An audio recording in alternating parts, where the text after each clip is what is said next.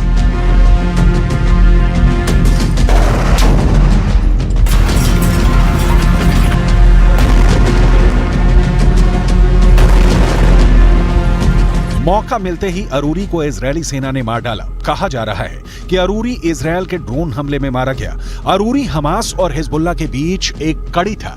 अरूरी के संपर्क सूत्रों के चलते ही हिजबुल्लाह उसका खुलकर समर्थन करता रहा, लेकिन इजरायल ने नसरल्लाह के सबसे करीबियों में से एक को मार उसे बहुत बड़ा झटका दे दिया है। लिहाजा नसरल्लाह बदले की आग में जल रहा है। इजरायल के भय से नसरल्लाह बाहर सार्वजनिक रूप से नहीं दिखता, लेकिन उसके बारे में जो जानकारी है वो ये है कि हसन नसरल्लाह एक शिया आलिम मतलब धार्मिक विद्वान है जो लेबनान में हिजबुल्लाह ग्रुप के प्रमुख हैं। इस प्रमुख को इस समय लेबनान के सबसे अहम राजनीतिक दलों में गिना जाता है, जिसकी अपनी सशस्त्र विंग भी है। हसन नसरल्लाह लेबनान के साथ साथ दूसरे अरब देशों में भी लोकप्रिय है। ईरान और अली खामनेई के साथ बहुत निकट के और विशेष संबंध है।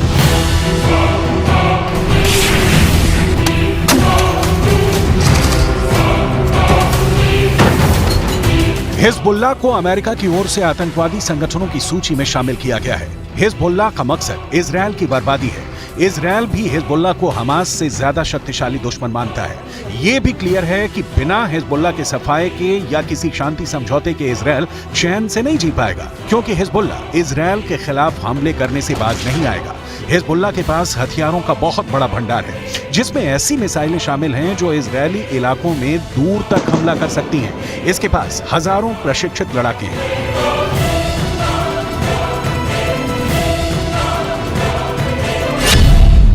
इजरायल के मुताबिक हिजबुल्लाह के करीब 45,000 लड़ाके हैं। हिजबुल्लाह के पास 1,20,000 से 1,30,000 मिसाइलें हैं। इनमें तमाम लंबी दूरी तक मार करने वाली भी शामिल हैं। इसके अलावा हिजबुल्लाह के पास एंटी टैंक हथियार, मानव रहित ड्रोन, एंटी शिप मिसाइलें और हवाई रक्षा प्रणाली मौजूद है।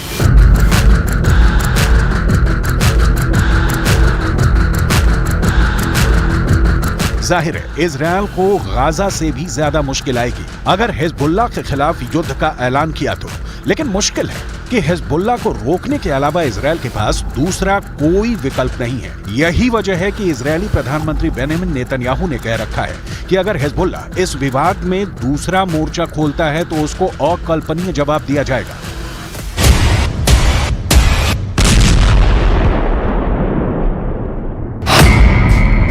सवाल बनता है, तो क्या लेबनान के खिलाफ इजरायल जंग का ऐलान करने ही वाला है? अगर ऐसा होता है तो फिर ईरान आएगा, वही ईरान जिसने हमास को मुश्किल के वक्त छोड़ दिया। ईरान इजरायल के हमले के वक्त हिजबुल्लाह के साथ खड़ा होगा। इन सवालों का जवाब एक लाइन में नहीं मिलेगा, क्योंकि पूरा अरब वर्ल्ड ऐसे ही हिजबुल्लाह, हमास और हूथी विद्रोहियों को इजरायल के खिलाफ उतारता रहा है। इजरायल के खिलाफ गोले और रॉकेट बरसाने वाले ये तीनों संगठन सिर्फ हथियारबंद संगठन नहीं है, बल्कि अरबों के इजरायल के खिलाफ विरोध का प्रतीक हैं। ईरान खुलेआम हिजबुल्लाह का समर्थन करता है, हूथी विद्रोहियों का साथ देता है, हमास को हथियारों की सप्लाई करता है। लिहाजा ये बात तो बहुत साफ है कि इजरायल को फाइनली ईरान से ही दो हाथ करना होगा, तभी इजरायल को सुकून मिलेगा। लेकिन ये भी ध्यान देने वाली बात है कि ईरान अब 70 के दशक वाला ईरान नहीं है। उसके पास भी कहा जाता है कि परमाणु बम है। अब ध्यान दीजिए कि हिजबुल्लाह के चक्कर में कैसे ईरान और इजरायल के बीच परमाणु युद्ध छिड़ सकता है।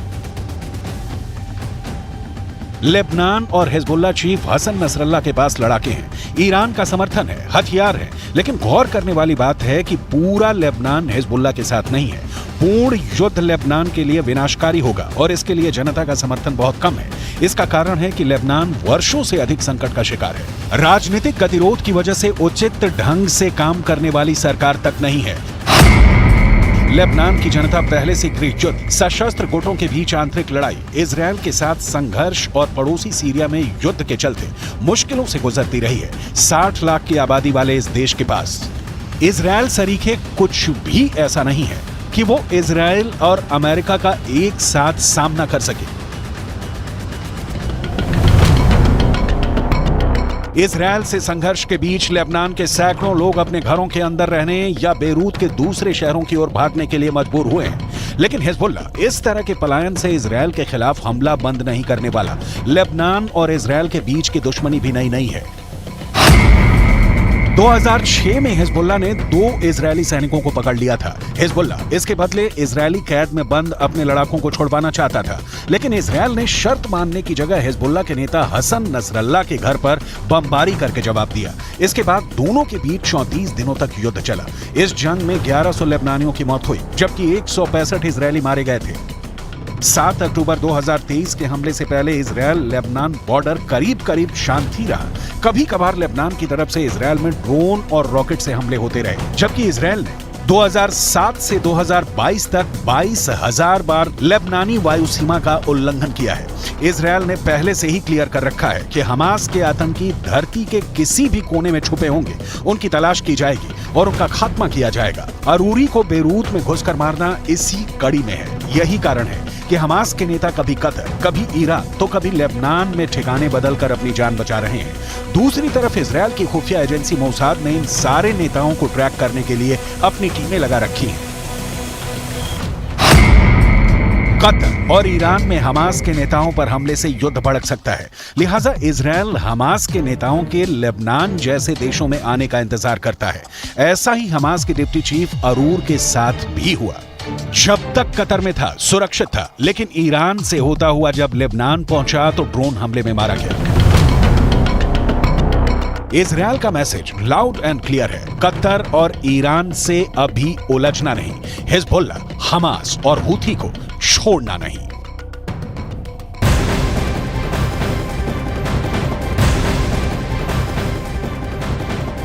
खबर के मुताबिक पिछले 24 घंटे में इजरायली सेना ने जमीन और आकाश से पूरे गाजा पर भयानक हमले किए हैं। फिलिस्तीनी प्रशासन के मुताबिक इजरायली हमलों में गाजा में 100 से ज्यादा फिलिस्तीनियों की मौत हुई है, जबकि करीब 300 फिलिस्तीनी घायल हो चुके हैं। बीते 24 घंटे के अंदर इजरायल ने पूरी गाजा पट्टी में कोहराम मचा रखा है। हालांकि हमास ने यह दावा भी किया है कि इजरायली सेना को भारी नुकसान पिछले 24 घंटे में पहुंचाया गया है। अब यह लगभग तय हो चुका है कि साल 2024 गाजा के लिए काल बनकर आ गया है। भारी नुकसान झेलने के बाद इजरायली सेना बुरी तरीके से बौखला गई है। हमास ने इस वक्त मध्य गाजा, दक्षिणी गाजा के खान यूनिस में इजरायली सेना पर भीषण हमले शुरू कर दिए हैं।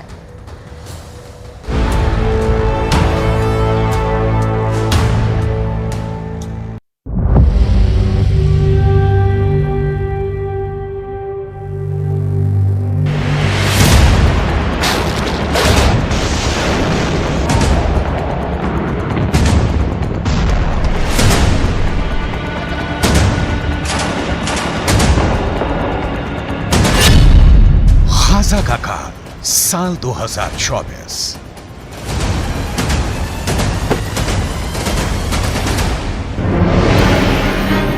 गाजा युद्ध को लगभग 3 महीने होने जा रहे हैं, लेकिन अभी तक इजरायल की आईडीएफ गाजा से हमास लड़ाकों का सफाया नहीं कर पाई है। हालांकि पिछले 36 घंटों में इजरायली सेना ने हमास के लड़ाकों के साथ साथ 200 से ज्यादा फिलिस्तीनियों को मार डाला है। हैरानी की बात तो यह है कि इजरायली सेना पर पिछले 2 हफ्तों से अचानक हमास के लड़ाकों ने उत्तरी गाजा और दक्षिणी गाजा में जबरदस्त हमले शुरू कर दिए हैं। साल के आखिरी दिन 31 दिसंबर 2023 को हमास की तरफ से जारी किए गए इस वीडियो को देखिए, जिसमें हमास के लड़ाके इजरायल के टैंक बख्तरबंद लड़ाकू वाहनों पर बेहद पास से हमले कर रहे हैं।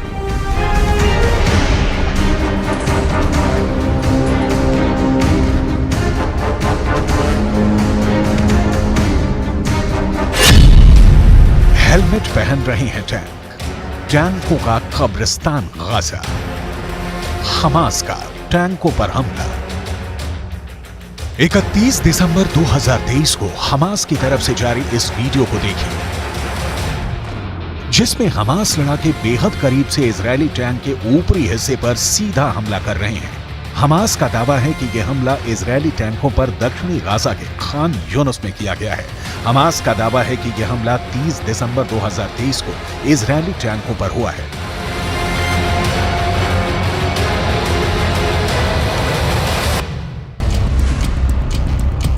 इजरायल के टैंकों पर चुन चुन कर हमले हो रहे हैं क्योंकि इजरायल का मरकावा टैंक हमास और गाजा का काल बन चुका है। इजरायल इन्हीं टैंकों से अब तक 800 से ज्यादा सुरंगें तबाह करने में मदद कर चुका है। यही वजह है कि अब हमास इजरायल के टैंकों पर बेहद पास से हमले कर रहा है। कई बार तो मुश्किल से 20 से 25 फीट की दूरी से हमास हमले कर रहा है। हमास के रॉकेट इजरायली टैंकों के हैच वाले यानी ऊपरी हिस्से पर सीधा हमला कर रहे हैं, जिसकी वजह से टैंक बर्बाद हो रहे हैं।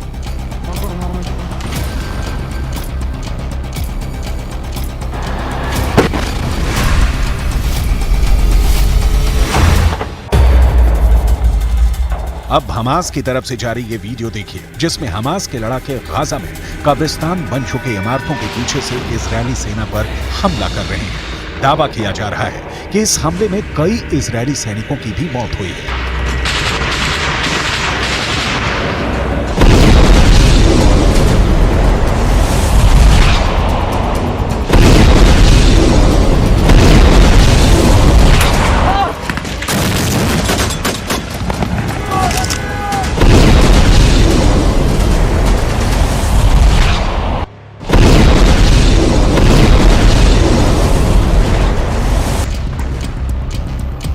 इसी तरह से हमास ने 28 दिसंबर 2023 को इजरायली सेना पर मध्य गाजा में ब्यूरिस शरणार्थी शिविर इलाके में इजरायली सेना पर हमला किया है।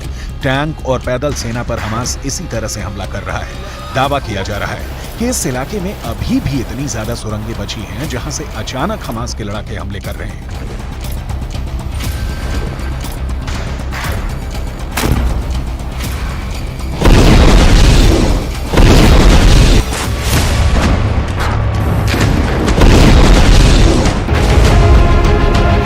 इसी तरह से हमास के लड़ाकों ने 27 दिसंबर 2023 को एक ही हमले में 12 से ज्यादा इजरायली सैनिकों को मारने का दावा किया है। हमास का ये वीडियो किस जगह का है ये तो नहीं पता, लेकिन वीडियो में इजरायली सेना पर हमास के लड़ाकों के हमले साफ देखे जा सकते हैं। यही वजह है कि इजरायली सेना के मरकावा टैंक के ऊपर शील्ड लगाई जा रही है ताकि टैंकों को तबाह होने से बचाया जा सके। इजरायल की मौत बना हमास का सुरंग युद्ध। अब तक इजरायल के 480 से ज्यादा सैनिक मारे जा चुके हैं। इसकी सबसे बड़ी वजह हमास की वो सुरंगें हैं जो अभी तक इजरायल तबाह नहीं कर पाया है। हालांकि नेतन्याहू पिछले हफ्ते गाजा पहुंच गए थे और उन्होंने इजरायली सेना के कमांडर्स और सैनिकों के बीच काफी वक्त बिताया।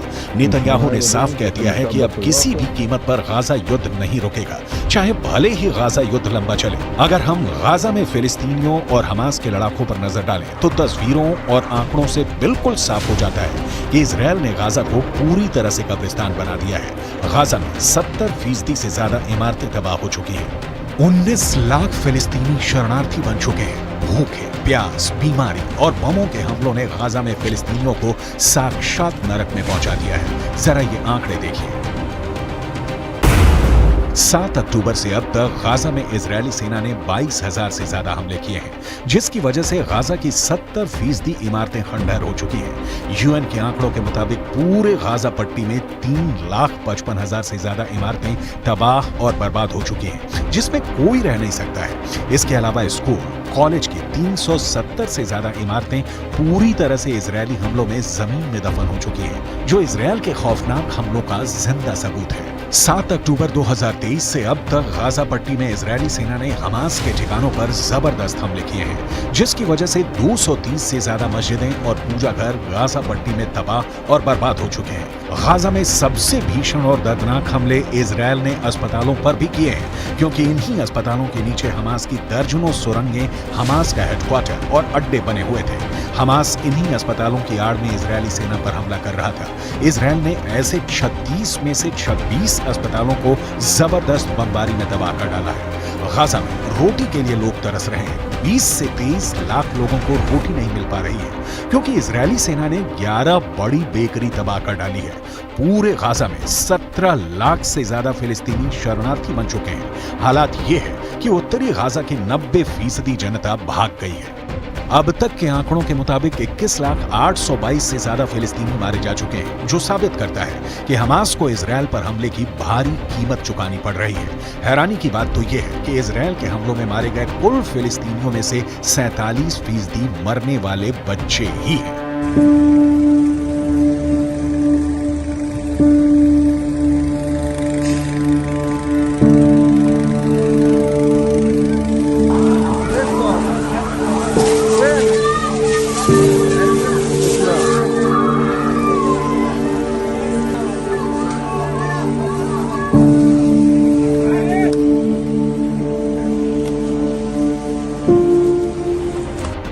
इन्हीं हालातों को देखकर हमास, हिजबुल्ला और ईरान अब इजरायल से आर पार की जंग का ऐलान कर चुके हैं। लेकिन नेतन्याहू ने साफ चेतावनी दे दी है कि कोई जिंदा नहीं बचेगा।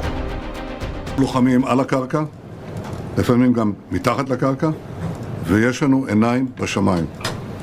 אנחנו אומרים למחבלי החמאס, אנחנו רואים אתכם ואנחנו נגיע אליכם. אנחנו ממשיכים במלחמה, מעמיקים את הלחימה בדרום הרצועה ובמקומות אחרים. אנחנו נלחמים עד הסוף, ובעזרת הטכנולוגיה המתקדמת ביותר.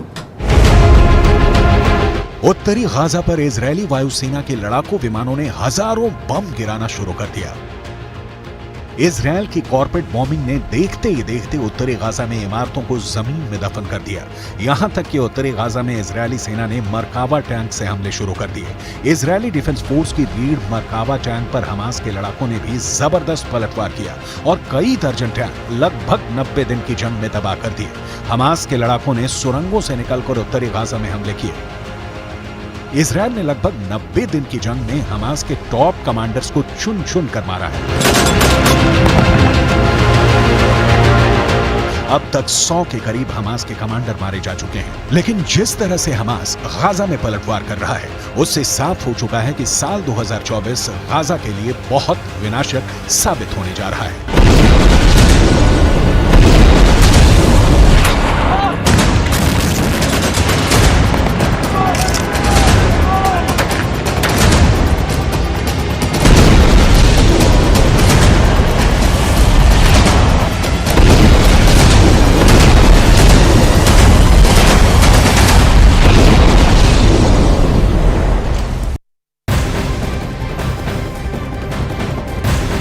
बड़ी खबर आपको बता दें, ईरान ने कहा है कि वो किरमान में हुए आतंकी हमले का जवाब जल्दी देगा। ईरान ने इस हमले के लिए इजरायल और अमेरिका को दोषी ठहराया है। इस हमले की जिम्मेदारी ISIS ने ली है। किरमान में आत्मघाती धमाके हुए थे जिसमें मरने वालों की तादाद 91 पहुंच चुकी है। ईरान ने कहा कि वो इस हमले के लिए जिम्मेदार ताकतों को छोड़ेगा नहीं। तो आपको बता दें कि किस तरीके से किरमान की ओर से ये पूरा बयान सामने आया। अब ईरान ने अब तक जो भी धमकी दी उसे इजरायल और अमेरिका बहुत ज्यादा परेशान है। यमन का मिलिशिया हूती अब ईरान की इसी इरादे को पूरा करना चाहता है। हूती विद्रोहियों ने अमेरिका से कह दिया है कि अगला हमला बहुत खतरनाक होगा। वहीं अमेरिका कैसे बचेगा, इसके लिए वो भारत के कमांडो ऑपरेशन से बहुत कुछ सीख सकता है।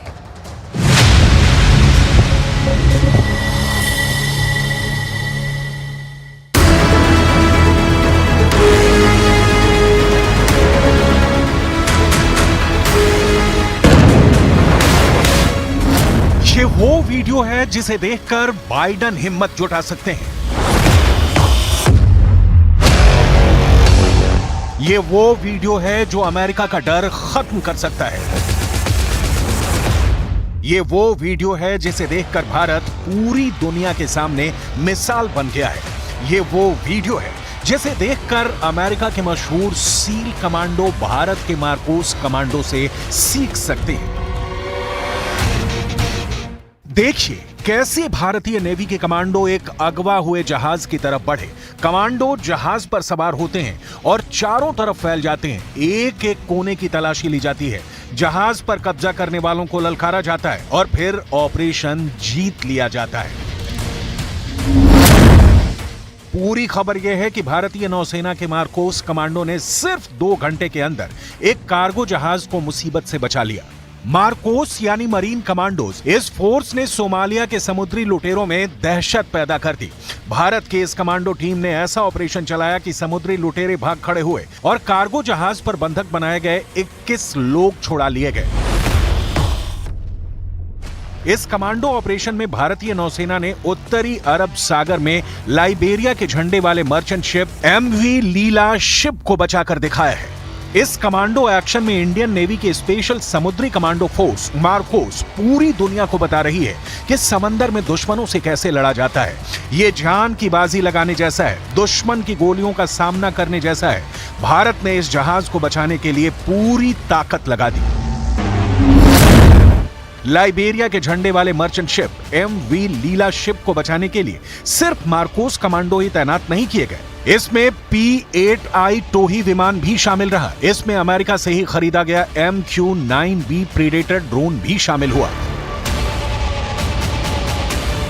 ऑपरेशन से पहले, ऑपरेशन के दौरान जहाज पर बराबर नजर रखी गई और फिर जब भारत के मार्कोस ने MV लीला जहाज पर चढ़ाई की तो जीत भारत की हुई।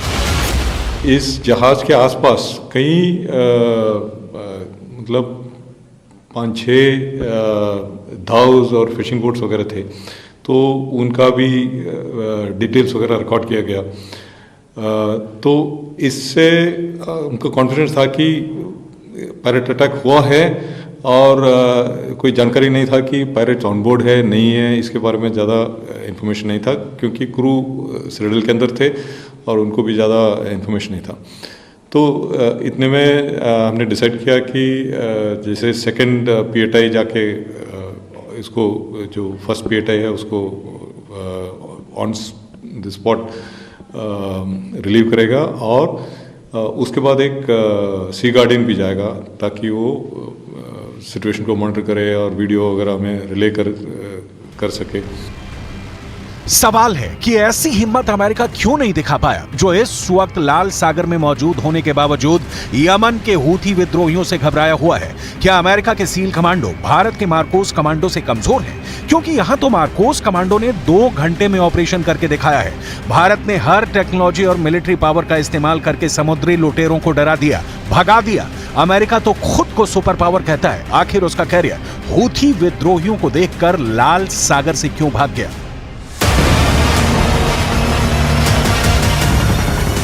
जब गाजा में इजरायल की बमबारी चल रही है, जब लेबनान बॉर्डर पर इजरायल और हिजबुल्लाह की टक्कर हो रही है, तब हिंद महासागर के एक पश्चिमी कोने में इस वक्त तूफान मचा हुआ है। हालात बहुत ज्यादा खराब है और अब यहां युद्ध का ऐसा खतरा है कि सवाल खड़े होने लगे हैं कि क्या अमेरिका यमन के हूथी विद्रोहियों से डर गया है? यह सवाल इसलिए क्योंकि उसके फैसले तो यही साबित करते हैं। इस वक्त अमेरिका को एशिया के 3 इलाकों में चैलेंज मिल रहा है। चैलेंज नंबर 1 अरब सागर, चैलेंज नंबर 2 आदेन की खाड़ी, चैलेंज नंबर 3 लाल सागर। इस वक्त हूथी विद्रोही लाल सागर में इजरायल से जुड़े जहाजों को टारगेट बना रहा है। इसीलिए अमेरिका ने अपनी नौसेना लाल सागर में तैनात की हुई है। यमन के हूथी विद्रोहियों ने कह दिया है कि जो भी लाल सागर में अमेरिका के साथ आएगा उस पर हमला जरूर होगा।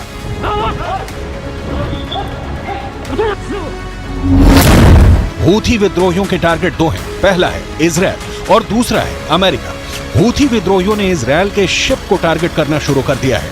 वो अमेरिका को भी अपना दुश्मन नंबर 2 मानता है। अमलियत इस्तिहदाफ लिसफीनत CGM तेज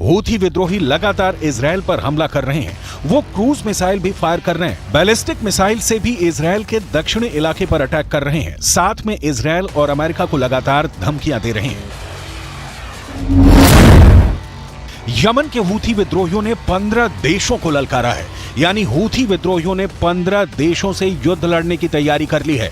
इसमें अमेरिका और इजरायल के अलावा ऑस्ट्रेलिया है, कनाडा है, बहरीन है, यूरोप के Belgium, Denmark, Germany, Italy, the Netherlands और ब्रिटेन के अलावा न्यूजीलैंड है, जापान है, दक्षिण कोरिया है और सिंगापुर भी।